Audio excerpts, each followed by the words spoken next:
देखो महाराजा रणजीत ਸਿੰਘ ਬਾਰੇ ਇੱਕ ਗੱਲ ਤਾਂ ਇਹ ਵੀ ਹੈ ਨਾ ਕਿ ਉਹ ਪੜ੍ਹਾਈ ਲਿਖਾਈ ਪੱਖੋਂ ਅਨਪੜ੍ਹ ਸੀ, ਪਰ ਸਿਧਾਂਤਕ ਸਮਝ ਸੀਗੀ, ਨੈਤਿਕ ਤੌਰ 'ਤੇ ਉਹਨਾਂ ਨੂੰ ਸਮਝ ਸੀਗੀ। ਉਹਨਾਂ ਨੂੰ ਪੰਥਕ ਅਦਾਰਿਆਂ ਦਾ, ਪੰਥ ਦੇ ਜਥੇਦਾਰ ਦਾ, ਪੰਥਕ ਸੰਸਥਾਵਾਂ ਦਾ ਸਤਿਕਾਰ ਸੀਗਾ। ਅਤੇ ਦੂਜੇ ਪਾਸੇ ਜਿਹੜਾ ਅਜੋਕੇ ਦੌਰ ਦੇ ਵਿੱਚ ਜਿਹੜੀ ਦੇਖਦੇ ਹਾਂ ਕਿ ਸਿੱਖ ਸਿਆਸਤ ਦੇ ਜਿਹੜੇ ਲੰਬੜਦਾਰ ਹੈ, ਉਹਨਾਂ ਵਿੱਚ ਹੰਕਾਰ ਹੀ ਇੰਨਾ ਜ਼ਿਆਦਾ ਹੋ ਗਿਆ ਹੈ ਕਿ ਉਹ ਆਪਣੇ ਆਪ ਨੂੰ ਹੀ ਸੁਪਰੀਮ ਮੰਨਣ ਲੱਗ ਗਏ ਹੈ। ਕੀ ਪੰਥ ਦੀ ਗੱਲ ਹੋ ਰਹੀ ਹੈ ਕਿ ਜਿਹੜੇ ਬਾਗੀ ਹੋਏ ਨੇ ਉਹ ਪੰਥ ਦੇ ਲਈ ਸੁਹਿਰਦ ਨੇ ਜਾਂ ਫਿਰ ਉਹ ਵੀ ਕੁਰਸੀਆਂ ਦੀ ਭੁੱਖ ਦੇ ਹੀ ਮਾਰੇ ਹੋਏ ਨੇ? ਜਾਵੇ ਤਾਂ ਥੌਟ ਦੇ ਲੈਵਲ ਤੋਂ ਅਤੇ ਸਿਧਾਂਤ ਦੇ ਲੈਵਲ ਤੋਂ ਅਕਾਲੀ ਦਲ ਪਿਛਲੇ ਕਈ ਸਾਲਾਂ ਤੋਂ ਭਟਕਿਆ ਫਿਰਦਾ ਹੈ। ਉਹ ਡੇਰਾ ਸਿਰਸਾ ਨੂੰ ਮਾਫੀ ਦਿੱਤੀ ਸੀ, ਉਦੋਂ ਅਕਾਲੀ ਦਲ ਦੇ ਜਿਹੜੇ ਅੱਜ ਬਗਾਵਤੀ ਲੀਡਰ ਬਣੇ ਫਿਰਦੇ ਆ, ਚਾਹੇ ਉਹ ਮਲੂਕਾ ਸਾਹਿਬ ਹੈ, ਚਾਹੇ ਉਹ ਚੰਦੂ ਮਾਜਰਾ ਜੀ ਹੈ, ਤਾਂ ਇਹਨਾਂ ਨੇ ਬਿਲਕੁਲ ਉਸ ਚੀਜ਼ ਦੀ ਹਿਮਾਇਤ ਕੀਤੀ ਸੀਗੀ। ਅਤੇ ਬਿਨਾਂ ਪਿਓਰਟੀ ਤੋਂ ਇਹ ਸਿਰਫ ਇੱਕ ਮੌਕਾ ਪ੍ਰਸਤੀ ਵਿੱਚੋਂ ਮਾਫੀਨਾਮਾ ਆਇਆ ਹੈ। ਮੈਨੂੰ ਲੱਗਦਾ ਵੀ ਇਸ ਵਾਰ ਸਿੰਘ ਸਾਹਿਬ ਅਜਿਹੀ ਕੋਈ ਗਲਤੀ ਨਹੀਂ ਦੁਹਰਾਉਣਗੇ ਜੋ ਗਿਆਨੀ ਗੁਰਬਚਨ ਸਿੰਘ ਹੁਣਾਂ ਨੇ ਕੀਤੀ ਸੀ।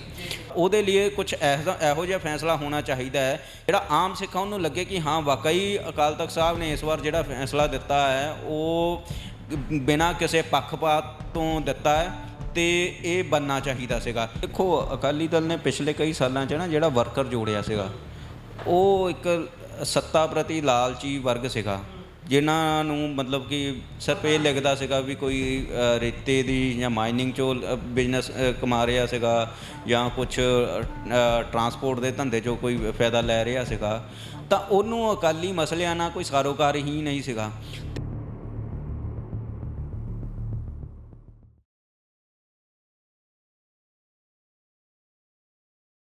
ਸਤਿ ਸ਼੍ਰੀ ਅਕਾਲ। ਪੰਜਾਬੀ ਰੇਡੀਓ ਤੇ ਪੰਜਾਬੀ ਟੀਵੀ USA ਵੇਖਣਾ ਤੁਸੀਂ ਸ਼ੁਰੂ ਕਰ ਚੁੱਕੇ ਹੋ ਤੇ ਮੈਂ ਹਾਂ ਗੁਰਪ੍ਰੀਤ ਸਿੰਘ।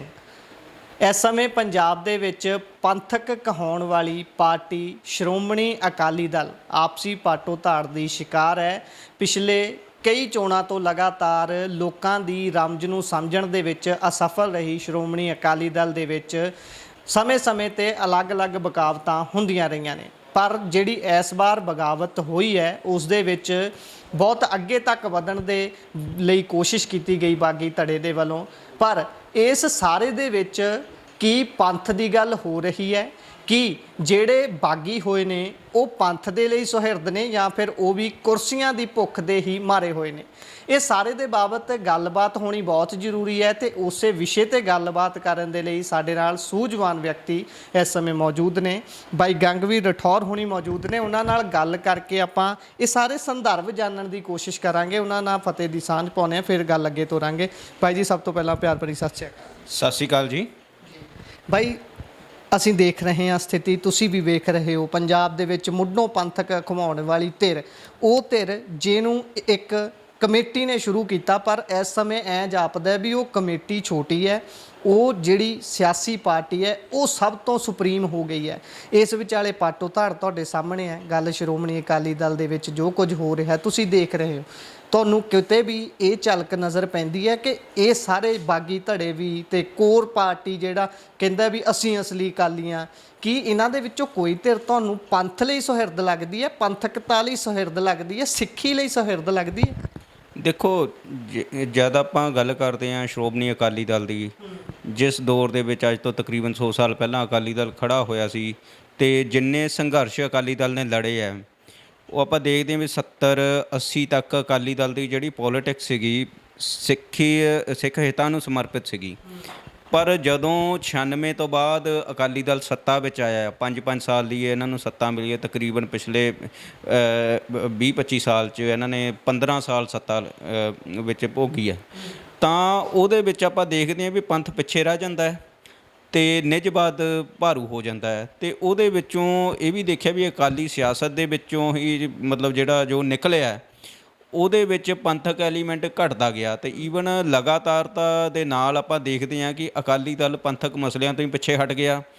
ਅਕਾਲੀ ਦਲ ਦਾ ਜਿਹੜਾ ਥੌਟ ਸੀਗਾ ਅਨੰਦਪੁਰ ਸਾਹਿਬ ਮਤਾ, ਉਹ ਵੀ ਬਿਲਕੁਲ ਖ਼ਤਮ ਹੋ ਗਿਆ, ਬਿਲਕੁਲ ਛੱਡ ਦਿੱਤਾ। ਅਤੇ ਆਮ ਅਕਾਲੀ ਦਲ ਜਿਹੜਾ ਸੀ, ਅਕਾਲੀ ਜਿਹੜੇ ਵਰਕਰ ਸੀਗੇ, ਉਹਨਾਂ ਦੇ ਵੀ ਸਿਰਫ ਸੀਮਿਤ ਆ, ਸਿਰਫ ਸੱਤਾ ਭੋਗਣ ਤੱਕ ਜਾਂ ਹਿੱਸੇਦਾਰੀ ਤੱਕ ਰਹਿ ਗਈ ਸੀ। ਤਾਂ ਆਪਾਂ ਦੇਖਦੇ ਹਾਂ ਵੀ ਓਵਰਆਲ ਦੇਖਿਆ ਜਾਵੇ ਤਾਂ ਥੋਟ ਦੇ ਲੈਵਲ ਤੋਂ ਅਤੇ ਸਿਧਾਂਤ ਦੇ ਲੈਵਲ ਤੋਂ ਅਕਾਲੀ ਦਲ ਪਿਛਲੇ ਕਈ ਸਾਲਾਂ ਤੋਂ ਭਟਕਿਆ ਫਿਰਦਾ ਹੈ। ਅਤੇ ਇਸ ਕਰਕੇ ਸਿੱਖਾਂ ਦੇ ਇੱਕ ਵੱਡੇ ਹਿੱਸੇ ਨੇ ਮਤਲਬ ਪਾਰਟੀ 'ਚ ਬਗਾਵਤ ਹੋਣ ਤੋਂ ਪਹਿਲਾਂ ਅਕਾਲੀ ਦਲ ਤੋਂ ਕਿਨਾਰਾ ਕਰ ਲਿਆ ਸੀ, ਨਕਾਰ ਦਿੱਤਾ ਸੀ ਉਹਨਾਂ ਨੂੰ। ਤੇ ਹੁਣ ਗੱਲ ਉੱਥੇ ਹੀ ਇਹ ਵੀ ਆਉਂਦੀ ਹੈ, ਆਪਾਂ 14-15 ਉਹ ਵਾਲਾ ਦੌਰ ਵੀ ਦੇਖਦੇ ਹਾਂ ਜਦੋਂ ਅਕਾਲੀ ਦਲ ਮੁੱਦੇ ਮੂੰਹ ਡਿੱਗਿਆ ਆਪਣੀਆਂ ਉਹਨਾਂ ਗਲਤੀਆਂ ਕਰਕੇ ਜਿਨ੍ਹਾਂ ਨੂੰ ਉਹ ਮੰਨਣ ਤੋਂ ਅੱਜ ਵੀ ਭੱਜਦੇ ਨੇ। ਅੱਜ ਵੀ ਇਹ ਕਹਿੰਦੇ ਨੇ ਕਿ ਬੇੜਾ ਗਰਕ ਹੋ ਜੇ, ਉਹਨਾਂ ਦਾ ਰਹੇ ਕੱਖ ਨਾ, ਜਿਨ੍ਹਾਂ ਨੇ ਇਹ ਕੁਝ ਕੀਤਾ ਤੇ ਅਕਾਲੀ ਦਲ ਬਦਨਾਮ ਹੋ ਰਿਹਾ। ਪਰ ਉਹ ਸਾਰੀਆਂ ਗੱਲਾਂ ਨੂੰ ਜੋੜ ਕੇ ਜਦੋਂ ਅੱਜ ਸਥਿਤੀ ਦੇਖਦੇ ਹਾਂ, ਅੱਜ ਉਹੀ ਜਿਹੜੀ ਬਾਗੀ ਧਿਰ ਹੈ ਉਹ ਕਹਿੰਦੀ ਹੈ ਵੀ ਉਸ ਸਮੇਂ ਸਾਨੂੰ ਨੀਵੇਂ ਹੋਣਾ ਚਾਹੀਦਾ ਸੀ, ਫਲਾਨਾ ਟਮਕਾਨਾ। ਪਰ ਸਿੱਧੇ ਤੌਰ ਤੇ ਉਹਨਾਂ ਦੇ ਵੱਲੋਂ ਅਕਾਲ ਤਖਤ ਸਾਹਿਬ ਤੇ ਜਾ ਕੇ ਪੇਸ਼ ਹੋਇਆ ਗਿਆ, ਆਪਣੀ ਗਲਤੀ ਨੂੰ ਲਿਖਤੀ ਰੂਪ ਦੇ ਵਿੱਚ ਅਕਾਲ ਤਖਤ ਸਾਹਿਬ ਦੇ ਅੱਗੇ ਤੇ ਗਿਆਨੀ ਰਘਵੀਰ ਸਿੰਘ ਹੋਣੀ ਜਿਹੜੇ ਜਥੇਦਾਰ ਸਾਹਿਬ ਨੇ ਉਹਨਾਂ ਨੂੰ ਮਾਫੀਨਾਮਾ ਆਪਣਾ ਦਿੱਤਾ ਗਿਆ ਕਿ ਅਸੀਂ ਆਹ ਕੁਝ ਗੱਲ ਬੱਜਰ ਕਰੈਤਾਂ ਕੀਤੀਆਂ ਨੇ। ਹੁਣ ਸ਼੍ਰੋਮਣੀ ਅਕਾਲੀ ਦਲ ਦੇ ਜਿਹੜੇ ਇਸ ਸਮੇਂ ਮੌਜੂਦਾ ਪ੍ਰਧਾਨ ਨੇ ਸੁਖਬੀਰ ਬਾਦਲ ਹੋਣੀ, ਉਹਨਾਂ ਨੇ ਵੀ ਬੰਦ ਚਿੱਠੀ ਦੇ ਦਿੱਤੀ ਹੈ। ਪਰ ਇਹ ਸਭ ਦੇ ਵਿੱਚ ਮੇਰਾ ਸਵਾਲ ਫਿਰ ਉਹੀ ਹੈ ਵੀ ਤੁਸੀਂ ਮੰਨਦੇ ਹੋ ਇਹ ਸਾਰਾ ਕੁਝ ਜੋ ਕਰ ਰਹੇ ਨੇ ਇਹ ਸਿੱਖੀ ਜਾਂ ਸਿੱਖਾਂ ਦੇ ਦਿਵਾਲੇ ਘੁੰਮ ਰਿਹਾ ਹੈ, ਜਾਂ ਫਿਰ ਇਹਨਾਂ ਦਾ ਨਿੱਜਵਾਦ ਹੀ ਹੱਲੇ ਵੀ ਅੱਗੇ ਹੈ ਵੀ ਸੁਖਬੀਰ ਬਾਦਲ ਪਾਸੇ ਹਟ ਜੇ ਅਸੀਂ ਆ ਜਾਈਏ, ਪਰ ਪੰਥ ਜਾਂ ਪੰਥਕਤਾ ਵਾਲੀ ਗੱਲ ਕੋਈ ਰਹੂਗੀ ਵਿੱਚ ਜਾਂ ਨਹੀਂ ਨਜ਼ਰ ਆਉਂਦੀ ਤੁਹਾਨੂੰ? ਮੈਂ ਉਹ ਪੁੱਛ ਰਿਹਾ। ਦੇਖੋ ਹਾਲੇ ਤੱਕ ਤਾਂ ਬਾਗੀ ਧੜੇ ਦਾ ਕੋਈ ਅਜਿਹਾ ਕੰਮ ਨਹੀਂ ਕੀਤਾ ਵੀ ਜਿਹੜੇ ਉਹਨਾਂ ਦੀ ਕ੍ਰੈਡੀਬਿਲਟੀ ਸਿੱਖ ਹਿੱਤਾਂ ਦੇ ਮਸਲੇ 'ਤੇ ਬਣਦੀ ਹੋਵੇ। ਦੂਸਰੀ ਗੱਲ ਇਹ ਹੈ ਵੀ ਜਦੋਂ ਡੇਰਾ ਸਿਰਸਾ ਨੂੰ ਮਾਫੀ ਦਿੱਤੀ ਸੀ ਉਦੋਂ ਅਕਾਲੀ ਦਲ ਦੇ ਜਿਹੜੇ ਅੱਜ ਬਗਾਵਤੀ ਲੀਡਰ ਬਣੇ ਫਿਰਦੇ ਆ, ਚਾਹੇ ਉਹ ਮਲੂਕਾ ਸਾਹਿਬ ਹੈ, ਚਾਹੇ ਉਹ ਚੰਦੂ ਮਾਜਰਾ ਜੀ ਹੈ, ਤਾਂ ਇਹਨਾਂ ਨੇ ਬਿਲਕੁਲ ਉਸ ਚੀਜ਼ ਦੀ ਹਿਮਾਇਤ ਕੀਤੀ ਸੀਗੀ। ਅਤੇ ਅੱਜ ਜਦੋਂ ਇਹ ਇਸ ਹਾਲਾਤ 'ਚ ਆ ਗਏ ਹਨ ਤਾਂ ਇਹ ਸਿਰਫ ਇੱਕ ਬੰਦੇ 'ਤੇ ਉਹ ਜ਼ਿੰਮੇਵਾਰੀ ਸਿੱਟ ਕੇ ਖੁਦ ਆਪਣੇ ਆਪ ਨੂੰ ਨਿਰਦੋਸ਼ ਸਾਬਤ ਕਰਨਾ ਚਾਹੁੰਦੇ ਹਨ। ਅਤੇ ਉਹਦੇ ਵਿੱਚ ਵੀ ਜਿਹੜੀ ਇਹਨਾਂ ਦਾ ਜ਼ਿਆਦਾ ਦਿਖ ਰਿਹਾ ਹੈ, ਜ਼ਿਆਦਾ ਝੁਕਾਅ ਦਿਖਦਾ ਪਿਆ, ਉਹ ਸਿਰਫ ਨਿੱਜਵਾਦ ਅਤੇ ਸੱਤਾ ਪ੍ਰਾਪਤੀ ਤੱਕ ਹੈ, ਜਾਂ ਕਹਿ ਲਓ ਕਿ ਆਪਦੀ ਪੋਲੀਟੀਕਲ ਗਰਾਊਂਡ ਬਚਾਉਣ ਤੱਕ ਸੀਮਿਤ ਹੈ। ਤਾਂ ਮੈਨੂੰ ਨਹੀਂ ਲੱਗਦਾ ਵੀ ਇਸ ਹਾਲਾਤ ਦੇ ਵਿੱਚ ਇਹਨਾਂ ਦੀ ਕੋਈ ਫੇਸ ਵੈਲਿਊ ਬਣ ਰਹੀ ਹੈ ਜਾਂ ਸੰਗਤ ਇਹਨਾਂ ਨੂੰ ਸੀਰੀਅਸਲੀ ਲੈ ਰਹੇ ਹੈ। ਤਾਂ ਸਿੱਖਾਂ ਦਾ ਮਤਲਬ ਜਿਹੜਾ ਮੈਜੋਰਟੀ ਆਫ ਸਿੱਖ ਹੈ ਉਹ ਇਸ ਨੂੰ ਇੱਕ ਸਿਆਸੀ ਪੈਂਤਰੇਬਾਜ਼ੀ ਨਾਲ ਹੀ ਦੇਖਦੇ ਹਨ। ਉਹਨਾਂ ਨੂੰ ਲੱਗਦਾ ਹੈ ਕਿ ਇਹਨਾਂ ਦੇ ਵਿੱਚ ਵਿਚਾਰ ਦੇ ਤੌਰ 'ਤੇ ਜਾਂ ਉਹ ਕਹਿ ਲਓ ਕਿ ਇੱਕ ਹੱਕ ਸੱਚ ਨਾਲ ਕਹਿ ਲਈਏ ਜਾਂ ਇਮਾਨਦਾਰੀ ਦੀ ਘਾਟ ਦਿਖਦੀ ਹੈ, ਅਤੇ ਬਿਨਾਂ ਪਿਓਰਟੀ ਤੋਂ ਇਹ ਸਿਰਫ ਇੱਕ ਮੌਕਾ ਪ੍ਰਸਤੀ ਵਿੱਚੋਂ ਮਾਫੀਨਾਮਾ ਆਇਆ ਹੈ। ਤਾਂ ਇਸ ਕਰਕੇ ਮੈਨੂੰ ਲੱਗਦਾ ਵੀ ਸੰਗਤ ਦੇ ਵਿੱਚ ਬਾਗੀ ਧੜੇ ਨੂੰ ਹਾਲੇ ਤੱਕ ਪ੍ਰਵਾਨ ਨਹੀਂ ਕੀਤਾ ਗਿਆ। ਨਿੱਜਤਾ ਤੁਹਾਡਾ ਮੰਨਣਾ ਹੈ ਵੀ ਨਿੱਜਤਾ ਜਾਂ ਕੁਰਸੀ ਦੀ ਭੁੱਖ ਲਾਲਸਾ ਉਹ ਜ਼ਿਆਦਾ ਅੱਗੇ ਪ੍ਰਚੰਡ ਨਜ਼ਰ ਆਉਂਦੀ ਹੈ। ਪਰ ਇੱਥੇ ਆਪਾਂ ਹੁਣ ਗੱਲ ਕਰੀਏ ਸੁਖਬੀਰ ਬਾਦਲ ਦੇ ਵੱਲੋਂ ਲਿਖਤੀ ਰੂਪ 'ਚ ਆਪਣਾ ਜਿਹੜਾ ਪੱਖ ਰੱਖਿਆ ਗਿਆ ਹੈ ਅਕਾਲ ਤਖਤ ਸਾਹਿਬ ਦੇ ਅੱਗੇ, ਤੁਹਾਨੂੰ ਲੱਗਦਾ ਹੈ ਕਿਉਂਕਿ ਜੋ ਆਪਾਂ ਬੀਤੇ ਸਮੇਂ 'ਚੋਂ ਗੱਲਾਂ ਸੁਣਦੇ ਹਾਂ, ਮੈਂ ਸ਼ੁਰੂਆਤ ਦੇ ਵਿੱਚ ਵੀ ਕਿਹਾ ਸੀ ਕਿ ਇੱਕ ਪਾਰਟੀ ਜਿਹੜੀ ਸ਼੍ਰੋਮਣੀ ਗੁਰਦੁਆਰਾ ਪ੍ਰਬੰਧਕ ਕਮੇਟੀ ਨੇ ਸੰਘਰਸ਼ ਕਰਨ ਲਈ ਬਣਾਈ, ਪਰ ਅੱਜ ਪਾਰਟੀ ਵੱਡੀ ਹੈ, ਪਾਰਟੀ ਡਿਸਾਈਡ ਕਰਦੀ ਹੈ ਕਿ ਸ਼੍ਰੋਮਣੀ ਗੁਰਦੁਆਰਾ ਪ੍ਰਬੰਧਕ ਕਮੇਟੀ ਕਿਵੇਂ ਚੱਲੇਗੀ, ਕਿਵੇਂ ਹੋਏਗਾ। ਇਸ ਦੇ ਵਿੱਚ ਕੋਈ ਲੁਕੋ ਜਾਂ ਲੁਕਛੇਪ ਵਾਲੀ ਗੱਲ ਨਹੀਂ ਹੈ, ਇਹ ਜਨਤਕ ਹੈ ਸਾਰਾ ਕੁਝ। ਅਤੇ ਲੱਗਦਾ ਹੈ ਜਿਹੜੀ ਕ੍ਰੈਡੀਬਿਲਟੀ ਹੋਣੀ ਚਾਹੀਦੀ ਹੈ ਉਹਨਾਂ ਸੰਸਥਾਵਾਂ ਦੀ, ਸਿੱਖਾਂ ਦੀ ਸਿਰਮੌਰ ਸੰਸਥਾ ਦੀ, ਉਹ ਰਹਿ ਪਾਏਗੀ। ਮੈਂ ਜਥੇਦਾਰ ਸਾਹਿਬ ਵਾਲੇ ਮੁੱਦੇ 'ਚ ਵੀ ਗੱਲ ਕਰ ਰਿਹਾ, ਬੇਸ਼ੱਕ ਉਹਨਾਂ ਨੂੰ ਲਿਖਤੀ ਰੂਪ 'ਚ ਦਿੱਤਾ ਗਿਆ ਕਿ ਜਥੇਦਾਰ ਸਾਹਿਬ ਆਜ਼ਾਦੀ ਦੇ ਨਾਲ ਜਿਹੜਾ ਸਿੱਖ ਕੌਮ ਦੀ ਇੱਕ ਸਪਿਰਿਟ ਹੈ ਅਸੀਂ ਬਹੁਤ ਨਿਮਾਣੇ ਹਾਂ, ਅਸੀਂ ਉੱਥੇ ਜਾ ਕੇ ਝੁਕਦੇ ਹਾਂ, ਪਰ ਫਿਰ ਵੀ ਸਵਾਲ ਤਾਂ ਖੜੇ ਹੁੰਦੇ ਨੇ ਜੋ ਬੀਤੇ ਸਮੇਂ 'ਚ ਹੁੰਦੇ ਰਹੇ ਨੇ। ਤੁਹਾਨੂੰ ਲੱਗਦਾ ਕਿ ਉਸ ਆਜ਼ਾਦੀ ਦੇ ਨਾਲ, ਉਸ ਬੇਬਾਕੀ ਦੇ ਨਾਲ ਕੋਈ ਫੈਸਲਾ ਆ ਸਕਦਾ ਹੈ, ਖਾਸ ਤੌਰ 'ਤੇ ਇਸਟੈਬਲਿਸ਼ ਧਿਰ ਦੇ ਖਿਲਾਫ, ਉਸ ਧਿਰ ਦੇ ਖਿਲਾਫ ਜਿਸ ਧਿਰ 'ਤੇ ਇਲਜ਼ਾਮ ਲੱਗਦੇ ਨੇ ਉਦੋਂ ਤੋਂ ਲੈ ਕੇ ਹੁਣ ਤੱਕ ਕਿ ਉਹਨਾਂ ਨੇ ਕੀ ਕੁਝ ਪੰਥ ਦੇ ਨਾਲ ਘਾਣ ਕੀਤੇ ਨੇ ਅਤੇ ਪੰਜਾਬ ਨਾਲ ਘਾਣ ਕੀਤੇ ਨੇ? ਦੇਖੋ, ਜਿੱਥੇ ਤੱਕ ਤਾਂ ਸੰਸਥਾਵਾਂ ਦੇ ਰਸੂਖ ਦੀ ਗੱਲ ਹੈ ਜਾਂ ਉਹਨਾਂ ਦੇ ਕ੍ਰੈਡੀਬਿਲਟੀ ਦੀ ਗੱਲ ਹੈ, ਪਿਛਲੇ ਕੁਝ ਸਾਲਾਂ 'ਚ ਅਕਾਲ ਤਖਤ ਸਾਹਿਬ ਦੀ ਵੀ ਜਿਹੜੀ ਇੱਕ ਕਹਿ ਲਓ ਕਿ ਹਸਤੀ ਨੂੰ ਵੀ ਵੱਡੀ ਢਾਹ ਲਗਾਈ ਗਈ ਜਦੋਂ ਕਿ ਮਤਲਬ ਸ਼੍ਰੋਮਣੀ ਅਕਾਲੀ ਦਲ ਦੇ ਹੱਕ ਦੇ ਵਿੱਚ ਮਾਫੀਨਾਮਾ ਆਇਆ ਸੀਗਾ। ਤਾਂ ਉਹਨੇ ਜਥੇਦਾਰ ਸਾਹਿਬ ਦੀ ਵੀ ਇੱਕ ਹੈਸੀਅਤ 'ਤੇ ਦਾਗ ਲਗਾਇਆ ਸੀਗਾ। ਅਤੇ ਹੁਣ ਵੀ ਜੇਕਰ ਅਜਿਹਾ ਕੁਛ ਹੀ ਹੁੰਦਾ ਹੈ ਤਾਂ ਮੈਨੂੰ ਲੱਗਦਾ ਵੀ ਇਹਦੇ ਨਾਲ ਅਕਾਲ ਤਖਤ ਸਾਹਿਬ ਦੀ ਇੱਕ ਜਿਹੜੀ ਕ੍ਰੈਡੀਬਿਲਟੀ ਹੈ ਉਹ ਨੀਵੀਂ ਜਾਊਗੀ। ਤੇ ਮੈਨੂੰ ਲੱਗਦਾ ਵੀ ਇਸ ਵਾਰ ਸਿੰਘ ਸਾਹਿਬ ਅਜਿਹੀ ਕੋਈ ਗਲਤੀ ਨਹੀਂ ਦੁਹਰਾਉਣਗੇ ਜੋ ਗਿਆਨੀ ਗੁਰਬਚਨ ਸਿੰਘ ਹੋਣਾ ਨੇ ਕੀਤੀ ਸੀ। ਹਾਲਾਂਕਿ ਗਿਆਨੀ ਗੁਰਬਚਨ ਸਿੰਘ ਹੋਣਾ ਬਾਰੇ ਵੀ ਇਹੀ ਕਿਹਾ ਜਾਂਦਾ ਸੀ ਕਿ ਉਹਨਾਂ ਨੇ ਜੋ ਮਾਫੀਨਾਮਾ ਦਿੱਤਾ ਵੀ ਸੀਗਾ ਉਹ ਵੀ ਪਿੱਛੋਂ ਅਕਾਲੀ ਲੀਡਰਸ਼ਿਪ ਦੇ ਕਹੇ 'ਤੇ ਦਿੱਤਾ ਸੀਗਾ। ਉਹਨਾਂ ਨੂੰ ਬੁਲਾਇਆ ਗਿਆ, ਘਰ ਬੁਲਾ ਕੇ ਕਿਸੇ ਤਖਤ ਦਾ ਜਿਹੜਾ ਜਥੇਦਾਰ ਹੋਵੇ ਉਸ ਨੂੰ ਘਰੇ ਬੁਲਾ ਕੇ ਇਹ ਕੰਮ ਕਰਵਾਇਆ। ਬਿਲਕੁਲ ਇਹ ਗੱਲ ਸਾਹਮਣੇ ਆਉਂਦੀ ਆ ਵੀ ਅਜਿਹਾ ਕੁਝ ਹੋਇਆ ਹੈ। ਪਰ ਜੇਕਰ ਆਪਾਂ ਨੂੰ ਸੰਸਥਾਵਾਂ ਦਾ ਰਸੂਖ ਦੁਆਰਾ ਖੜਾ ਕਰਨਾ ਪੈਣਾ ਤਾਂ ਉਹਦੇ ਵਿੱਚ ਇੱਕ ਪਿਓਰਟੀ ਹੋਣੀ ਚਾਹੀਦੀ ਆ, ਉਹਦੇ ਵਿੱਚ ਇਮਾਨਦਾਰੀ ਵਾਲੀ ਪਹੁੰਚ ਹੋਣੀ ਚਾਹੀਦੀ ਹੈ ਅਤੇ ਉਹਦੇ ਵਿੱਚ ਸਿੱਖਾਂ ਦੇ ਵਿੱਚ ਮੁੜ ਤੋਂ ਆਪਣੇ ਤਖਤਾਂ ਅਤੇ ਸੰਸਥਾਵਾਂ ਦਾ ਰਸੂਖ ਬਣਾਉਣ ਦੀ ਲੋੜ ਪਵੇਗੀ। ਤਾਂ ਉਹਦੇ ਲਈ ਕੁਝ ਇਹੋ ਜਿਹਾ ਫੈਸਲਾ ਹੋਣਾ ਚਾਹੀਦਾ ਹੈ ਕਿ ਜਿਹਦੇ ਵਿੱਚ ਸੰਗਤ ਨੂੰ ਜਾਂ ਕਹਿ ਲਓ ਕਿ ਸਿੱਖਾਂ ਨੂੰ, ਜਿਹੜਾ ਆਮ ਸਿੱਖ ਉਹਨੂੰ ਲੱਗੇ ਕਿ ਹਾਂ ਵਾਕਈ ਅਕਾਲ ਤਖਤ ਸਾਹਿਬ ਨੇ ਇਸ ਵਾਰ ਜਿਹੜਾ ਫੈਸਲਾ ਦਿੱਤਾ ਹੈ ਉਹ ਬਿਨਾਂ ਕਿਸੇ ਪੱਖਪਾਤ ਤੋਂ ਦਿੱਤਾ ਹੈ ਅਤੇ ਇਹ ਬਣਨਾ ਚਾਹੀਦਾ ਸੀਗਾ। ਇੱਥੇ ਇੱਕ ਹੋਰ ਗੱਲ ਵੀ ਕਰਨੀ ਬਣਦੀ ਹੈ ਕਿ ਸ਼੍ਰੋਮਣੀ ਅਕਾਲੀ ਦਲ ਦੇ ਵਿੱਚ ਵੀ ਜਿਹੜਾ ਡੀਸੈਂਟਰਲਾਈਜੇਸ਼ਨ ਜ਼ਰੂਰੀ ਹੈ ਅੱਜ ਦੇ ਦੌਰ ਦੇ ਵਿੱਚ। ਅਕਾਲੀ ਦਲ ਕਿਸੇ ਟੱਬਰ ਦੀ ਨਿੱਜੀ ਜਗੀਰ ਨਹੀਂ ਹੈ। ਅਕਾਲੀ ਦਲ ਸਿੱਖਾਂ ਦੀ ਰਾਜਨੀਤਿਕ ਨੁਮਾਇੰਦਾ ਜਮਾਤ ਹੈ। ਇਹਦੇ ਵਿੱਚ ਪਹਿਲੇ ਦੌਰ ਦੇ ਵਿੱਚ ਕਾਫੀ ਡੀਸੈਂਟਰਲਾਈਜੇਸ਼ਨ ਸੀਗੀ, ਉਹ ਖ਼ਤਮ ਕਰਕੇ ਇੱਕ ਟੱਬਰ ਦੇ ਆਸੇ-ਪਾਸੇ ਹੀ ਅੱਜ ਦਾ ਅਕਾਲੀ ਦਲ ਸੀਮਿਤ ਕਰ ਦਿੱਤਾ ਗਿਆ। ਉਹਦੇ ਨਾਲ ਕੀ ਹੋਇਆ ਕਿ ਜਿਹੜਾ ਅਕਾਲੀ ਦਲ ਹੈ ਉਹ ਪੰਥ ਦੇ ਹਿੱਤਾਂ ਦੀ ਲੜਾਈ ਛੱਡ ਕੇ ਇੱਕ ਟੱਬਰ ਦੇ ਇੱਕ ਕਹਿ ਲਓ ਕਿ ਇੱਕ ਪ੍ਰਾਈਵੇਟ ਲਿਮਟਿਡ ਫਰਮ ਬਣ ਗਿਆ ਅਤੇ ਇਸ ਜਿਹੜਾ ਉਹ ਨਵੀਂ ਜਿਹੜੀ ਛਾਪ ਬਣੀ ਆ ਅਕਾਲੀ ਦਲ ਦੀ, ਉਸ ਚੀਜ਼ 'ਚੋਂ ਵੀ ਨਿਕਲਣ ਦੀ ਲੋੜ ਹੈ। ਜੇਕਰ ਆਪਾਂ ਦੇਖੀਏ ਕਿ ਇਸ ਖਿੱਤੇ ਦੇ ਵਿੱਚ ਸਿੱਖ ਸਿਆਸਤ ਹਮੇਸ਼ਾ ਜਿੰਦੀ ਰੱਖਣੀ ਹੈ ਤਾਂ ਅਕਾਲੀ ਦਲ ਨੂੰ ਜਿੰਦਾ ਵੀ ਰੱਖਣਾ ਪਊਗਾ, ਪਰ ਅਕਾਲੀ ਦਲ ਨੂੰ ਸਿਧਾਂਤ ਅਤੇ ਸਿੱਖ ਹਿੱਤਾਂ ਦੀ ਪਾਰਟੀ ਬਣਾ ਕੇ ਵਿਕੇਂਦਰੀਕਰਨ ਦੀ ਨੀਤੀ 'ਤੇ ਚੱਲਦੇ ਹੋਏ ਨਵੀਂ ਲੀਡਰਸ਼ਿਪ ਕ੍ਰੀਏਟ ਕਰਨੀ ਪਊਗੀ ਅਤੇ ਉਹ 'ਤੇ ਕਿਸੇ ਇੱਕ ਪਰਿਵਾਰ ਦਾ ਕੋਈ ਕਬਜ਼ਾ ਨਹੀਂ ਹੋਣਾ ਚਾਹੀਦਾ ਅਤੇ ਸਿੱਖਾਂ ਦੇ ਵਿੱਚ ਸਮੂਹਿਕ ਤੌਰ 'ਤੇ ਫੈਸਲਾ ਲੈਣ ਦੀ ਨਵੀਂ ਸ਼ੁਰੂਆਤ ਕਰਨੀ ਪਊਗੀ।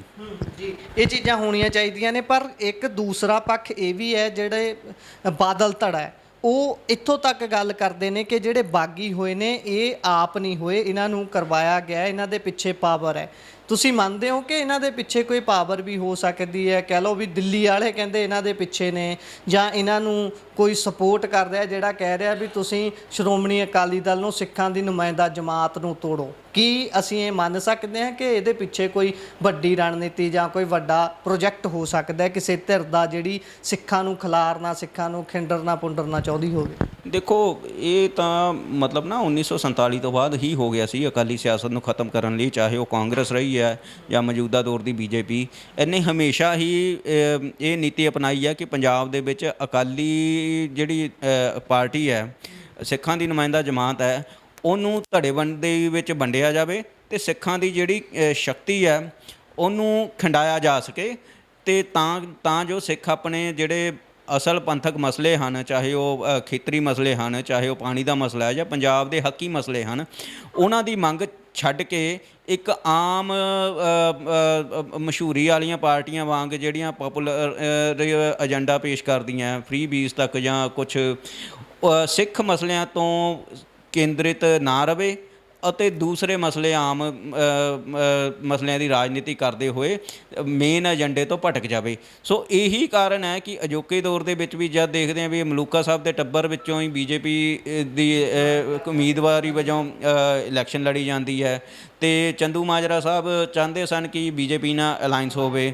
ਅਤੇ ਈਵਨ ਢੀਂਡਸਾ ਸਾਹਿਬ ਨੇ ਵਿਧਾਨ ਸਭਾ ਦੇ ਵਿੱਚ ਬੀਜੇਪੀ ਨਾਲ ਗੱਠਜੋੜ ਕੀਤਾ ਅਤੇ ਹੁਣ ਮਤਲਬ ਇਹਨਾਂ ਨੂੰ ਅਕਾਲੀ ਸਿਆਸਤ ਖੜ੍ਹਾ ਕਰਨ ਦੀ ਮਤਲਬ ਇੱਕਦਮ ਹੀ ਸੋਝੀ ਪੈ ਗਈ। ਹਾਂ, ਦੂਜੀ ਗੱਲ ਇਹ ਹੈ ਵੀ ਜੇ ਇਸ ਹਾਲਤ ਦੇ ਵਿੱਚ ਬੀਜੇਪੀ ਦੀ ਸਪੋਰਟ ਨਾਲ ਜਾਂ ਕਹਿ ਲਓ ਕਿ ਕੱਲ੍ਹ ਨੂੰ ਕਾਂਗਰਸ ਦੀ ਸਪੋਰਟ ਨਾਲ ਜਾਂ ਕੋਈ ਆਮ ਆਦਮੀ ਪਾਰਟੀ ਦੀ ਸਪੋਰਟ ਨਾਲ ਕੋਈ ਅਕਾਲੀ ਪਾਰਟੀ ਆਉਂਦੀ ਹੈ ਤਾਂ ਮੈਨੂੰ ਲੱਗਦਾ ਕਿ ਉਹ ਵੱਡਾ ਧਿਰ ਬਣ ਕੇ ਨਹੀਂ ਆਊਗੀ, ਇੱਕ ਛੋਟਾ ਪਿਛਲੱਗੂ ਧਿਰ ਬਣੂਗੀ ਅਤੇ ਜਿਹੜੀ ਕਿ ਜ਼ਿਆਦਾ ਵੱਡਾ ਨੁਕਸਾਨ ਕਰੂਗੀ।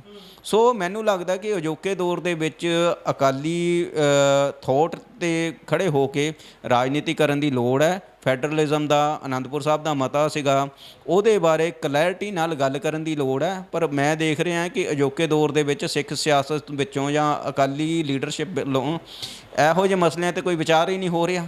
ਪਿੱਛੇ ਛੱਡ ਚੁੱਕੇ ਨੇ ਨਾ। ਜਦੋਂ ਵੀ ਸੱਤਾ ਤੋਂ ਬਾਹਰ ਹੁੰਦੇ ਨੇ ਉਦੋਂ ਇਹ ਸਾਰੇ ਮੁੱਦਿਆਂ ਤੇ ਗੱਲ ਵੀ ਹੁੰਦੀ, ਬੰਦੀ ਸਿੰਘਾਂ ਦੀ ਗੱਲ ਵੀ ਹੁੰਦੀ, ਅਨੰਦਪੁਰ ਸਾਹਿਬ ਦੇ ਮਤੇ ਦੀ ਗੱਲ ਵੀ ਹੁੰਦੀ, ਪੰਜਾਬ ਦੇ ਪਾਣੀਆਂ ਦੀ ਗੱਲ, ਚੰਡੀਗੜ੍ਹ ਦੀ ਗੱਲ ਹੁੰਦੀ ਹੈ। ਪਰ ਸੱਤਾ 'ਚ ਆਉਂਦਿਆਂ ਹੀ ਅਸੀਂ ਪਿੱਛੇ ਪੈਰ ਖਿੱਚ ਲੈਂਦੇ ਹਾਂ। ਅਸੀਂ ਇਹ ਕਹਿੰਦੇ ਹਾਂ ਕਿ ਨਹੀਂ, ਫਲਾਨਾ ਜਿਹੜਾ ਬੰਦੀ ਸਿੰਘ ਹੈ ਉਹਨੂੰ ਬਾਹਰ ਨਾ ਕੱਢਿਓ, ਇਹਦੇ ਨਾਲ ਤਾਂ ਪੰਜਾਬ ਦਾ ਮਾਹੌਲ ਵਿਗੜ ਜੂਗਾ। ਲਿਖ ਕੇ ਚਿੱਠੀਆਂ ਦਿੰਦੇ ਨੇ, ਜਿਹੜਾ ਰਿਕਾਰਡ ਤੇ ਆ ਚੀਜ਼ਾਂ, ਕਿ ਇਸ ਵਿਅਕਤੀ ਨੂੰ ਨਾ ਛੱਡਿਆ ਜਾਵੇ, ਪੰਜਾਬ ਤੇ ਦੇਸ਼ ਲਈ ਖਤਰਾ ਬਣ ਸਕਦਾ। ਫਿਰ ਅਸੀਂ ਕਿੱਦਾਂ ਯਕੀਨ ਕਰੀਏ? ਮੰਨ ਲਓ ਹੁਣ ਸ਼੍ਰੋਮਣੀ ਅਕਾਲੀ ਦਲ ਦੀ ਗੱਲ ਆਪਾਂ ਲੈ ਲਈਏ, ਸੁਖਬੀਰ ਬਾਦਲ ਸਿੰਘ ਦੀ, ਉਹ ਪਿੱਛੇ ਹਟ ਜਾਂਦੇ ਨੇ, ਉਹ ਆਪਣੀ ਪ੍ਰਧਾਨਗੀ ਛੱਡ ਵੀ ਦਿੰਦੇ ਨੇ, ਤਾਂ ਕੀ ਗਾਰੰਟੀ ਹੈ ਕਿ ਹੁਣ ਜਿਹੜਾ ਨਵਾਂ ਪ੍ਰਧਾਨ ਆਊਗਾ ਉਹ ਕਿਹਨੂੰ ਚੁਣਦੇ ਨੇ, ਕਿੱਥੋਂ ਆਉਂਦਾ, ਉਹ ਹੋਊਗਾ ਤਾਂ ਇਹਨਾਂ ਦੇ ਵਿੱਚੋਂ ਹੀ। ਗਲਤੀਆਂ ਦੇ ਬਰਾਬਰ ਭਾਗੀਦਾਰ ਉਹ ਵੀ ਹੋਣਗੇ ਜਾਂ ਕਿਤੇ ਉਹ ਨਵਾਂ ਲੈ ਆਉਣਗੇ। ਫਿਰ ਲੱਗਦਾ ਤੁਹਾਨੂੰ ਕਿ ਕਿਤੇ ਨਾ ਕਿਤੇ ਇਹ ਸਾਰੀਆਂ ਗੱਲਾਂ ਜਾਂ ਪਿੱਛੇ ਜਿਹੜੀਆਂ ਜੋੜੀਆਂ ਨੇ ਕਿ ਪਿੱਛੇ ਹਟ ਜਾਂਦੇ ਨੇ ਗੱਲ ਕਹੀ ਤੋਂ, ਜਾਂ ਪ੍ਰਧਾਨ ਬਦਲ ਜਾਊਗਾ?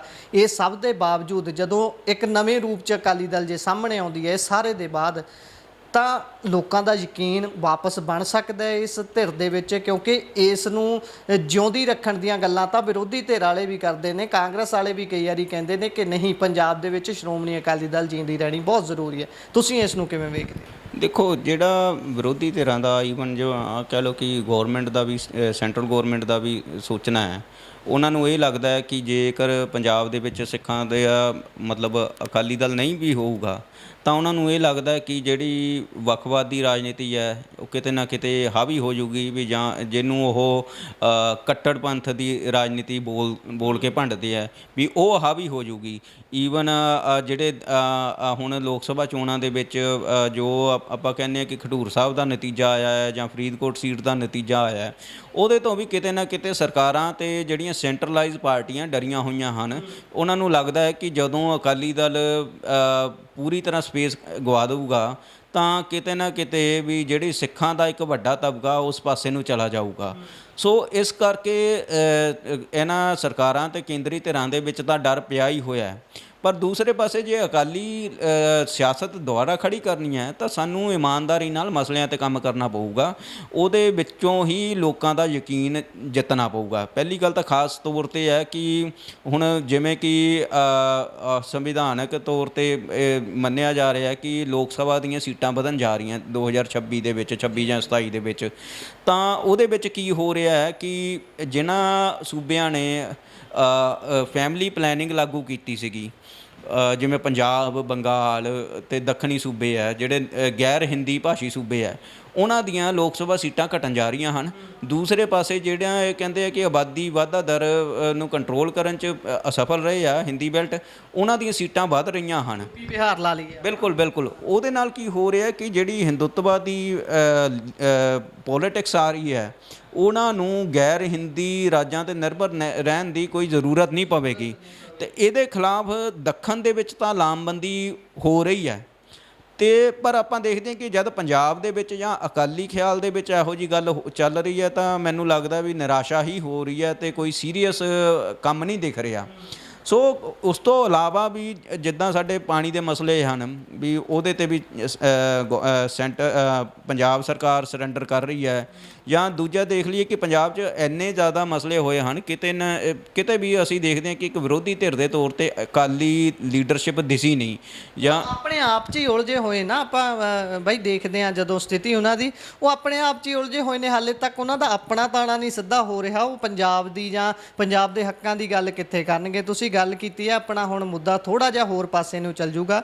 ਫੈਡਰਲਿਜ਼ਮ ਦੀ, ਫੈਡਰਲ ਢਾਂਚੇ ਦੀ ਗੱਲ ਕਰਦੇ ਹਾਂ, ਉਸ ਦੇ ਲਈ ਆਵਾਜ਼ ਬੁਲੰਦ ਕਰਨ ਦੀ ਗੱਲ ਕਰਦੇ ਹਾਂ।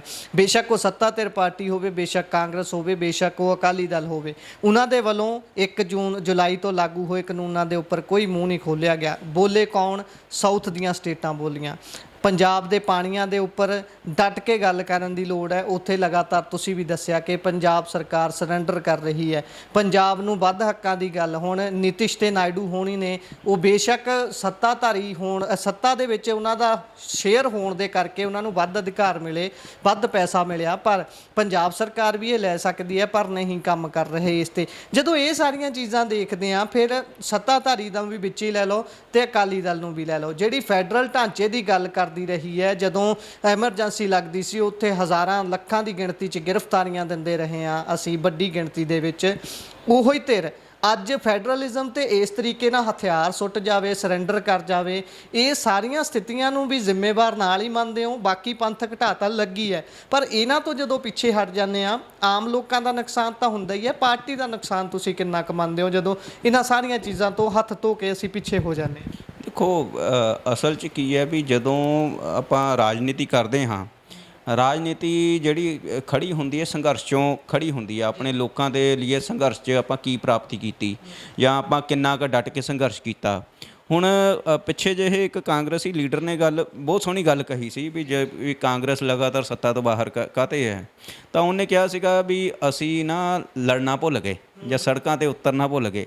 ਸੋ ਗੱਲ ਇਹ ਹਰੇਕ ਪਾਰਟੀ 'ਤੇ ਲਾਗੂ ਹੁੰਦੀ ਹੈ ਵੀ ਜਿਹੜੀ ਪਾਰਟੀ ਸੰਘਰਸ਼ ਕਰਨਾ ਭੁੱਲ ਜਾਂਦੀ ਹੈ ਜਾਂ ਲੜਨਾ ਭੁੱਲ ਜਾਂਦੀ ਹੈ ਤਾਂ ਉਹ ਆਪਣੀ ਰਾਜਨੀਤਿਕ ਜ਼ਮੀਨ ਗਵਾ ਲੈਂਦੀ ਹੈ। ਅਤੇ ਅੱਜ ਦੇ ਦੌਰ ਦੇ ਵਿੱਚ ਆਪਾਂ ਦੇਖਦੇ ਹਾਂ ਵੀ ਅਕਾਲੀ ਦਲ ਨੂੰ ਸੱਤਾ ਤੋਂ ਬਾਹਰ ਹੋਏ 7 ਸਾਲ ਤੋਂ ਵੱਧ ਦਾ ਸਮਾਂ ਹੋ ਗਿਆ ਅਤੇ ਕਿਤੇ ਵੀ ਇਹਨਾਂ ਨੇ ਗੰਭੀਰਤਾ ਨਾਲ ਪੰਜਾਬ ਦੇ ਮਸਲਿਆਂ 'ਤੇ ਉਤਰਦੇ ਹੋਏ ਕੋਈ ਸੰਘਰਸ਼ ਨਹੀਂ ਕੀਤਾ। ਕਿਸੇ ਵੀ ਵੱਡਾ ਮੋਰਚਾ ਨਹੀਂ ਕੋਈ ਮੋਰਚਾ ਨਹੀਂ ਲਗਾਇਆ। ਤੁਸੀਂ ਇਹ ਦੇਖ ਲਓ ਵੀ ਮੱਤੇ ਆੜੇ ਦਾ ਮੋਰਚਾ ਜਿਹੜਾ ਆਮ ਲੋਕਾਂ ਨੇ ਜਿੱਤਿਆ, ਉਹਦਾ ਕੋਈ ਪੋਲੀਟੀਕਲ ਪਾਰਟੀ ਨਹੀਂ ਸੀਗੀ। ਅਤੇ ਪੰਜਾਬ ਦੇ ਵਿੱਚ ਹੋਰ ਵੀ ਕਈ ਮਸਲੇ ਸਨ, ਈਵਨ ਪੰਜਾਬ ਦੇ ਪਾਣੀਆਂ ਦਾ ਮਸਲਾ ਹੈਗਾ ਹੈ। ਪੰਜਾਬ ਦੇ ਵਿੱਚ ਜਦੋਂ NSA ਪੰਜਾਬ ਦੇ ਨੌਜਵਾਨਾਂ 'ਤੇ ਲੱਗਾ ਹੈ ਤਾਂ ਉੱਥੇ ਵੀ ਅਕਾਲੀ ਦਲ ਨੇ ਕੋਈ ਕਹਿ ਲਓ ਕਿ ਸੀਰੀਅਸ ਕੰਮ ਨਹੀਂ ਕੀਤਾ। ਵੱਡੇ ਮੌਕੇ ਸੀ, ਮੰਨ ਸਕਦੇ ਹਾਂ ਅਸੀਂ, ਉਸ ਸਮੇਂ ਰਿਵਾਈਵਲ ਕਰ ਸਕਦੀ ਸੀ ਸ਼੍ਰੋਮਣੀ ਅਕਾਲੀ ਦਲ ਇੱਕ ਪੰਥਕ ਧਿਰ ਦੇ ਹੋਣ ਦੇ ਨਾਤੇ, ਇਹ ਮੰਨ ਸਕਦੇ ਹਾਂ? ਬਿਲਕੁਲ ਬਿਲਕੁਲ, ਕਿਉਂਕਿ ਧੜਾ ਧੜ ਨੌਜਵਾਨ ਗ੍ਰਿਫਤਾਰ ਕੀਤੇ ਜਾ ਰਹੇ ਸਨ। ਆਮ ਲੋਕ, ਕੋਈ ਬੰਦਾ ਜਿਹੜਾ ਕਿ ਭਾਈ ਅੰਮ੍ਰਿਤਪਾਲ ਸਿੰਘ ਨੂੰ ਕਿਸੇ ਜਲਸੇ ਵਿੱਚ ਵੀ ਮਿਲਿਆ, ਉਹਨੂੰ ਵੀ ਚੱਕਿਆ ਜਾ ਰਿਹਾ ਸੀਗਾ। ਇੱਕ ਖੌਫ ਦਾ ਮਾਹੌਲ ਸੀਗਾ।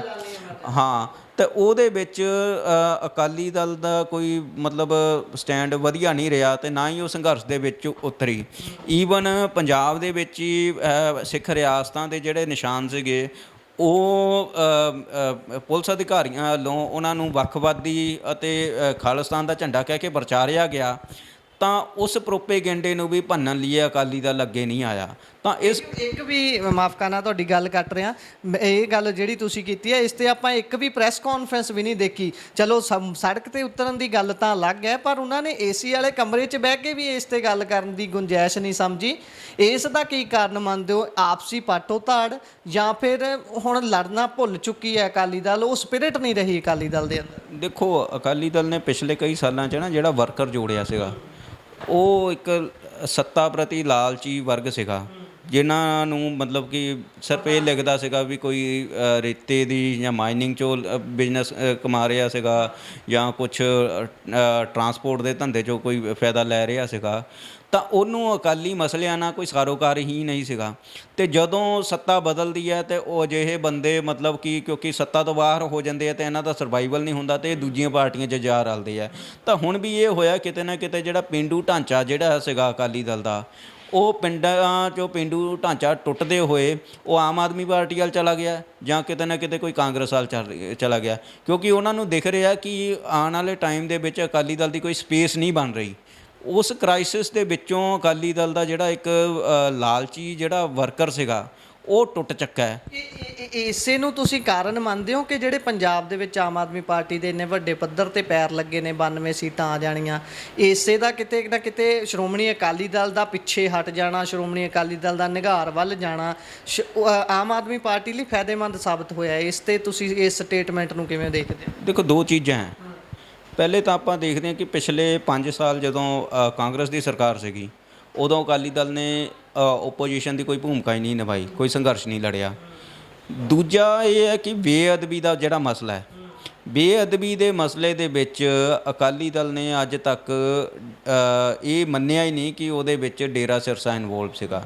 ਇਹ ਕਿਤੇ ਨਾ ਕਿਤੇ ਆਪਾਂ ਅੱਜ ਵੀ ਮੰਨਦੇ ਹਾਂ ਕਿ ਅਕਾਲੀ ਦਲ ਦਾ ਬੇਅਦਬੀ ਦੇ ਵਿੱਚ ਕੋਈ ਭੂਮਿਕਾ ਨਹੀਂ ਹੈ, ਪਰ ਅਕਾਲੀ ਦਲ ਦੇ ਰਾਜ ਦੇ ਵਿੱਚ ਵਿਰੋਧ ਕਰ ਰਹੇ ਜਾਂ ਕਹਿ ਲਓ ਕਿ ਰੋਸ ਪ੍ਰਦਰਸ਼ਨ ਕਰ ਰਹੇ ਸਿੱਖ ਸੰਗਤ 'ਤੇ ਗੋਲੀ ਚੱਲੀ ਅਤੇ ਮੁੜ ਕੇ ਜਿਹੜੇ ਲੋਕ ਬੇਅਦਬੀ 'ਚ ਦੋਸ਼ੀ ਸਨ ਉਹਨਾਂ ਦਾ ਵੀ ਕਿਤੇ ਨਾ ਕਿਤੇ ਅਕਾਲੀ ਦਲ ਨੇ ਕਹਿ ਲਓ ਕਿ ਲੁਕਵੇਂ ਢੰਗ ਉਹਨਾਂ ਨੂੰ ਬਚਾਇਆ, ਜਿਸ ਕਰਕੇ ਜਿਹੜਾ ਆਮ ਸਿੱਖ ਸੀਗਾ ਉਹ ਇਹਨਾਂ ਤੋਂ ਨਿਰਾਸ਼ ਸੀਗਾ ਅਤੇ ਉਹ ਜਿਹਦੇ ਵਿੱਚ ਥੋੜ੍ਹਾ ਜਿਹਾ ਪੰਥਕ ਤੱਤ ਸੀਗਾ ਉਹ ਇਹਨਾਂ ਤੋਂ ਟੁੱਟ ਕੇ ਉਹ ਦੂਜੀਆਂ ਪਾਰਟੀਆਂ ਵੱਲ ਚਲਾ ਗਿਆ। ਸੋ ਇਹ ਵੱਡਾ ਮਤਲਬ ਕਿ ਆਪਾਂ ਕਹਿ ਸਕਦੇ ਕਿ ਪੰਜਾਬ ਦੀ ਰਾਜਨੀਤੀ ਦੇ ਵਿੱਚ ਜੇ ਆਪਾਂ ਇਹਨੂੰ ਅੱਗੇ ਜਾ ਕੇ ਪਿਛਲੇ 10 ਜਾਂ 15 ਸਾਲ ਦੀ ਰਾਜਨੀਤੀ 'ਤੇ ਕੰਮ ਵੀ ਕਰਨਾ ਚਾਹਾਂਗੇ ਜਾਂ ਉਹਦੇ ਵਿੱਚ ਬੇਅਦਬੀ ਦਾ ਮਸਲਾ ਵੱਡਾ ਮਸਲੇ ਵਜੋਂ ਦੇਖਿਆ ਜਾਊਗਾ। ਅਤੇ ਉਹਦੇ ਵਿੱਚ ਇਹ ਵੀ ਮਤਲਬ ਵਿਚਾਰਨ ਦੀ ਗੱਲ ਹੋਵੇਗੀ ਕਿ ਕਿਤੇ ਨਾ ਕਿਤੇ ਅਕਾਲੀ ਦਲ ਦੀ ਕੁਛ ਲੀਡਰਸ਼ਿਪ ਦਾ ਈਵਨ ਜਿਹੜੇ ਬਾਗੀ ਧੜੇ ਦੇ ਲੋਕ ਵੀ ਹਨ, ਇਹਨਾਂ ਦੀ ਵੀ ਇਨਵੋਲਵਮੈਂਟ ਜਿਹੜੀ ਹੈ ਡੇਰਾ ਪ੍ਰੇਮੀਆਂ ਦੇ ਨੂੰ ਕਿਤੇ ਨਾ ਕਿਤੇ ਬਚਾਉਣ ਦੇ ਵਿੱਚ ਲੱਗੀ ਰਹੀ ਹੈ। ਤੁਸੀਂ ਅੱਜ ਵੀ ਦੇਖ ਲਓ ਕਿ ਮੋੜ ਬੰਬ ਧਮਾਕਾ ਹੋਇਆ, ਉਹਦੀ ਗੱਲ ਹੀ ਨਹੀਂ ਕੋਈ ਕਰਦਾ, ਕੋਈ ਪਾਰਟੀ ਨਹੀਂ ਗੱਲ ਕਰ ਰਹੀ। ਉਹ ਦੇਖੋ ਵੀ RDX ਉਹਦੇ ਵਿੱਚ ਵਰਤਿਆ ਗਿਆ, ਡੇਰੇ ਤੋਂ RDX ਆਇਆ, ਡੇਰੇ ਤੋਂ ਕਾਰ ਆਈ ਹੈ, ਸਭ ਕੁਝ ਹੈ, ਪਰ ਅੱਜ ਦੀ ਡੇਟ ਵਿੱਚ ਕੋਈ ਪੋਲੀਟੀਕਲ ਪਾਰਟੀ ਪੰਜਾਬ ਦੀ ਇਸ ਬਾਰੇ ਗੱਲ ਹੀ ਨਹੀਂ ਕਰ ਰਹੀ। ਅਤੇ ਮਤਲਬ ਉਹ ਜਿਹੜੇ ਲੋਕ ਬੇਦੋਸ਼ੇ ਲੋਕ ਮਾਰੇ ਗਏ ਆ, ਉਹਨਾਂ ਨਾਲ ਇਨਸਾਫ ਦੀ ਗੱਲ ਜਿਹੜੀ ਕਰਨੀ ਬਣਦੀ ਸੀਗੀ, ਉਹ ਕੋਈ ਧਿਰ ਨਹੀਂ ਕਰ ਰਹੀ, ਸੱਤਾਧਾਰੀ ਧਿਰ ਵੀ ਨਹੀਂ ਕਰ ਰਹੀ। ਬਿਲਕੁਲ ਬਿਲਕੁਲ ਨਹੀਂ ਕਰ ਰਹੀ। ਹੁਣ ਬਾਈ ਅੰਤ ਦੇ ਵਿੱਚ ਸਵਾਲ ਕਰਦਾ ਹੈ, ਪੁਰਾਤਨ ਸਮੇਂ ਦੀ ਗੱਲ ਕਰ ਲੈਂਦੇ ਆ, ਉਸ ਸਮੇਂ ਦੀ ਗੱਲ ਕਰ ਲੈਂਦੇ ਆ ਜਦੋਂ ਕਿਹਾ ਜਾਂਦਾ ਹੈ ਕਿ ਸਿੱਖਾਂ ਦਾ ਸੁਨਹਿਰੀ ਸਮਾਂ ਸੀ ਉਹ ਸਭ ਤੋਂ, ਜਦੋਂ ਮਹਾਰਾਜਾ ਰਣਜੀਤ ਸਿੰਘ ਦਾ ਰਾਜ ਸੀ। ਉਹਨਾਂ ਨੇ ਵੀ ਅਕਾਲ ਤਖਤ ਸਾਹਿਬ ਨੂੰ ਸੁਪਰੀਮ ਪਾਵਰ ਮੰਨਦਿਆਂ ਹੋਇਆਂ ਨੀਵੇਂ ਹੋ ਕੇ ਸਜ਼ਾ ਸਵੀਕਾਰ ਕੀਤੀ। ਇੱਕ ਉਹ ਦੌਰ ਸੀ, ਇੱਕ ਅੱਜ ਦਾ ਦੌਰ ਹੈ ਕਿ ਟਿੱਚ ਜਾਣਿਆ ਜਾ ਰਿਹਾ ਹੈ, ਬਹੁਤ ਨੀਵਾਂ ਸ਼ਬਦ ਹੈ ਪਰ ਵਰਤਣਾ ਪੈ ਰਿਹਾ ਕਿਉਂਕਿ ਇਹ ਅਜਿਹਾ ਹੀ ਹੋ ਰਿਹਾ ਹੈ, ਐਂ ਵਰਤਿਆ ਜਾ ਰਿਹਾ ਹੈ। ਜਦੋਂ ਕੰਪੈਰੀਜ਼ਨ ਨਹੀਂ ਕੀਤਾ ਜਾ ਸਕਦਾ ਅਸੀਂ ਮੰਨਦੇ ਹਾਂ, ਪਰ ਇਹ ਦੋਨੋਂ ਚੀਜ਼ਾਂ ਨੂੰ ਜਦੋਂ ਦੇਖਦੇ ਹਾਂ, ਨਿਘਾਰ ਦੀ ਸਥਿਤੀ ਜਿਹੜੀ ਬਣੀ ਹੋਈ ਹੈ, ਉਹ ਸਮੇਂ ਨੂੰ ਯਾਦ ਕਰਦਿਆਂ, ਅੱਜ ਦੇ ਸਮੇਂ ਨੂੰ ਯਾਦ ਕਰਦਿਆਂ ਸਿੱਖ ਸੰਗਤਾਂ ਦੇ ਮਨਾਂ ਦੇ ਵਿੱਚ ਕਿਹੋ ਜਿਹਾ ਉਬਾਲ ਆਉਂਦਾ ਹੋਊਗਾ ਵੀ ਯਾਰ ਇਹ ਅਕਾਲ ਤਖਤ ਸਾਹਿਬ ਹੈ, ਇਹ ਸਾਡੀ ਸੁਪਰੀਮ ਅਥਾਰਟੀ ਹੈ, ਜਿੱਥੇ ਅਸੀਂ ਨੀਵੇਂ ਹੋ ਕੇ ਆਪਣੀ ਕੀਤੀ ਹੋਈ ਬਜਰ ਤੋਂ ਬਜਰ ਕਰਾਇਤ ਵੀ ਜਿਹੜੀ ਗਲਤੀ ਕੀਤੀ ਹੈ ਉਸ ਦੇ ਲਈ ਝੁਕ ਸਕਦੇ ਹਾਂ। ਸਾਨੂੰ ਪੰਥ 'ਚੋਂ ਛੇਕਿਆ ਜਾਵੇ, ਉਹ ਵੀ ਸਾਨੂੰ ਸਵੀਕਾਰ ਕਰਨਾ ਪਊਗਾ। ਪਰ ਅੱਜ ਦੇ ਸਮੇਂ ਤੇ ਉਸੇ ਸਮੇਂ ਨੂੰ ਜਦੋਂ ਕੰਪੈਰੀਜ਼ਨ ਕਰਦੇ ਹਾਂ ਤਾਂ ਕੀ ਮਨ ਦੇ ਵਿੱਚ ਬਲਬਲੇ ਸਭ ਤੋਂ ਵੱਡੀਆਂ ਜੇ ਪਿੰਨ ਪੁਆਇੰਟ ਕਰਨੇ ਹੋਣ ਤਾਂ ਕੀ ਮਨ 'ਚ ਆਉਂਦਾ? ਦੇਖੋ, ਮਹਾਰਾਜਾ ਰਣਜੀਤ ਸਿੰਘ ਬਾਰੇ ਇੱਕ ਗੱਲ ਤਾਂ ਇਹ ਵੀ ਹੈ ਨਾ ਕਿ ਉਹ ਪੜ੍ਹਾਈ ਲਿਖਾਈ ਪੱਖੋਂ ਅਨਪੜ੍ਹ ਸੀ, ਪਰ ਸਿਧਾਂਤਕ ਸਮਝ ਸੀਗੀ, ਨੈਤਿਕ ਤੌਰ 'ਤੇ ਉਹਨਾਂ ਨੂੰ ਸਮਝ ਸੀਗੀ। ਉਹਨਾਂ ਨੂੰ ਪੰਥਕ ਅਦਾਰਿਆਂ ਦਾ, ਪੰਥ ਦੇ ਜਥੇਦਾਰ ਦਾ, ਪੰਥਕ ਸੰਸਥਾਵਾਂ ਦਾ ਸਤਿਕਾਰ ਸੀਗਾ। ਉਸ ਸਤਿਕਾਰ ਦੇ ਵਜੋਂ ਹੀ ਉਹਨਾਂ ਨੇ ਸਜ਼ਾ ਵੀ ਪ੍ਰਵਾਨ ਕਰ ਲਈ, ਨਿਮਾਣੇ ਹੋ ਕੇ ਉਹ ਅਕਾਲ ਤਖਤ ਸਾਹਿਬ 'ਤੇ ਆਏ ਵੀ ਸਨ।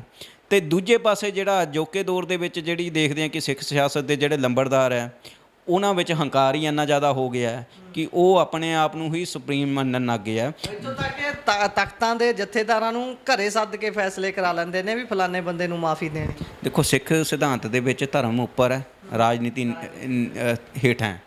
ਹੁਣ ਜਦੋਂ ਆਪਾਂ ਰਾਜਨੀਤੀ ਨੂੰ ਧਰਮ ਤੋਂ ਉੱਪਰ ਰੱਖ ਦੇਵਾਂਗੇ ਤਾਂ ਮੈਨੂੰ ਲੱਗਦਾ ਵੀ ਸਾਡੀ ਸਿਆਸਤ ਗਰਕ ਜਾਵੇਗੀ। ਅਤੇ ਗਰਕੀ ਹੋਈ ਸਿਆਸਤ ਦੇ ਵਿੱਚੋਂ ਹੀ ਇਹ ਸਭ ਜੋ ਆਪਾਂ ਅੱਜ ਦੇ ਦੌਰ ਦੇ ਵਿੱਚ ਦੇਖਦੇ ਹਾਂ ਉਹ ਸਾਹਮਣੇ ਆ ਰਿਹਾ। ਜਿਸ ਦਿਨ ਆਪਾਂ ਧਰਮ ਦੀ ਸਿਆਸਤ ਨੂੰ ਜਾਂ ਆਪਾਂ ਕਹਿ ਲਈਏ ਕਿ ਉਹਦੇ ਵਿੱਚ ਧਰਮ ਦੇ ਪ੍ਰਿੰਸੀਪਲ 'ਤੇ ਖੜ੍ਹੇ ਹੋ ਕੇ ਆਪਾਂ ਮੁੜ ਸਿਆਸਤ ਕਰਾਂਗੇ, ਮੈਨੂੰ ਲੱਗਦਾ ਕਿ ਅਕਾਲੀ ਦਲ ਮੁੜ ਫੇਰ ਸੁਰਜੀਤ ਹੋ ਜਾਊਗਾ।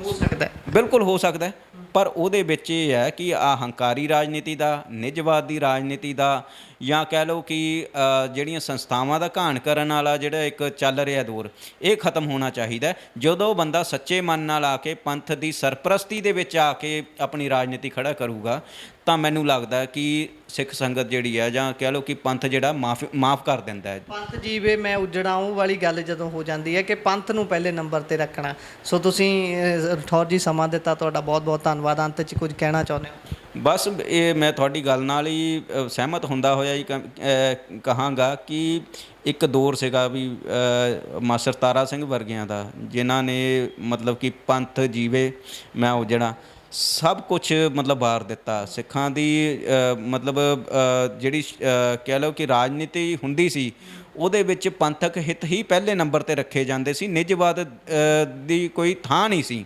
ਅਤੇ ਆਪਾਂ ਦੇਖਦੇ ਹਾਂ ਵੀ ਉਸ ਦੌਰ ਦੀ ਲੀਡਰਸ਼ਿਪ ਨੇ ਆਪਣੇ ਟੱਬਰਾਂ ਨੂੰ ਇਹ ਨਹੀਂ ਪਾਰਟੀ ਬਣਾ ਲਈ ਕਿ ਇੱਕ ਪ੍ਰਾਈਵੇਟ ਲਿਮਟਿਡ ਫਰਮ ਬਣਾ ਕੇ ਜਾਂ ਪੈਸਾ ਇਕੱਠਾ ਕਰਨ 'ਤੇ ਲਗਾ ਦਿੱਤਾ। ਅਤੇ ਉਹ ਰਾਜਨੀਤੀ ਦਾ ਸੁਨਹਿਰੀ ਦੌਰ ਸੀਗਾ, ਸੰਘਰਸ਼ ਸੀਗੇ। ਅਤੇ ਮੈਨੂੰ ਲੱਗਦਾ ਵੀ ਜਦੋਂ ਲੀਡਰਸ਼ਿਪ ਆਪਣੇ ਇਤਿਹਾਸ ਤੋਂ ਸੇਧ ਲਵੇਗੀ ਅਤੇ ਉਹੋ ਜਿਹਾ ਕਰੈਕਟਰ ਦੇ ਬੰਦੇ ਪੈਦਾ ਕਰੇਗੀ ਤਾਂ ਮੈਨੂੰ ਲੱਗਦਾ ਵੀ ਪੰਥ ਮੁੜ ਚੜ੍ਹਾਈ ਕਰੇਗਾ। ਅਤੇ ਅਕਾਲੀ ਲੀਡਰਸ਼ਿਪ ਜਾਂ ਅਕਾਲੀ ਸਿਆਸਤ ਜਿਹੜੀ ਹੈ, ਸਿੱਖ ਸਿਆਸਤ ਹੈ, ਉਹ ਤਕੜੀ ਹੋਵੇਗੀ।